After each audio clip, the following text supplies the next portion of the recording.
We usually assume the queen is simply the king's wife. Pero sa ancient kingdoms, they determined the true queen using the gebira. To understand this, we need to look at the royal structure of the ancient Davidic kingdom.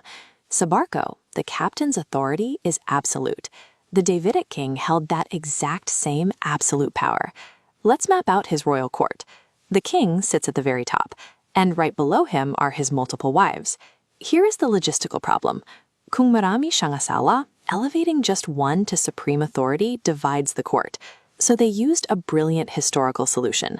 The king has many wives, but he only has one mother. By elevating his mother to the undisputed throne beside him, she becomes the official gebira, the great lady.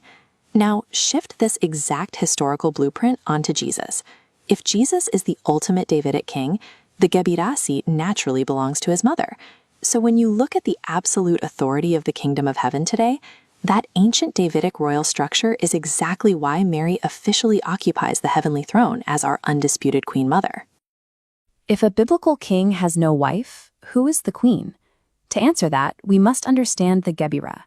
We assume a queen is always the king's wife, but in ancient history, that modern assumption breaks down completely. Let's map out the power structure of the ancient Davidic court. A king often had dozens of wives, making it impossible for any single one to hold supreme authority. But he only had one mother. She was the singular, unique female figure in the royal court. Because of this, she held the official title of Great Lady, or Gebira, the actual queen. Now, a king's decree was absolute, just like a ship's master. It seemed impossible to influence his final orders.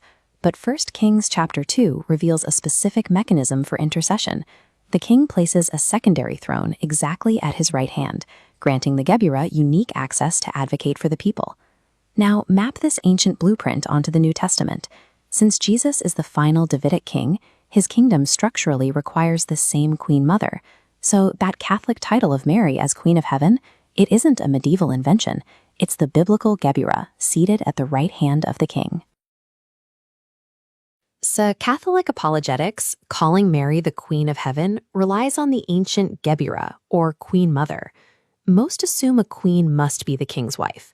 Let's test that sa royal court in an ancient Davidic kingdom. Ancient Davidic kings practiced polygamy, isang hari, maraming asawa, but he only ever had one mother. To avoid court chaos, absolute royal authority was given to her. Ang position at Itho is the gebira, the great lady. Pero wait, was this just an honorary title for mom? Hindi. She had real structural power. Sa loob ng kaharian, a second throne was physically placed at the king's right hand. Her constitutional role? She acted as the chief intercessor, bringing the people's petitions directly to the king. Fast forward, Jesus is the ultimate fulfillment of the Davidic kingdom line. He inherits this exact royal structure. Kaya sino ang uupo sa ikalawang trono? The structural blueprint of this ancient royal court doesn't just disappear in the New Testament. It remains completely identical today. Kaya calling Mary the Queen of Heaven isn't a new Catholic invention. It's simply recognizing the true biblical gebira of our Davidic king. Bakit tinawag na Queen of Heaven si Mary? Sa modern royalty, the queen is always the king's wife, but the ancient Davidic kingdom worked very differently. Take King Solomon. He had hundreds of wives simultaneously. Kung pipili ka ng isa lang para maging reyna, you would instantly trigger a civil war among rival families. They solved this structural impossibility with simple math. The king had hundreds of wives, but only one mother. By giving absolute royal authority to the mother, they avoided war. This queen mother role is the gebira. She sat on a physical throne at the king's right hand, acting as the ultimate advocate for the people.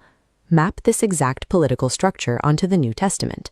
Kung si Jesus ang ultimate king, the structural role of the gebira must naturally be filled by his mother Mary.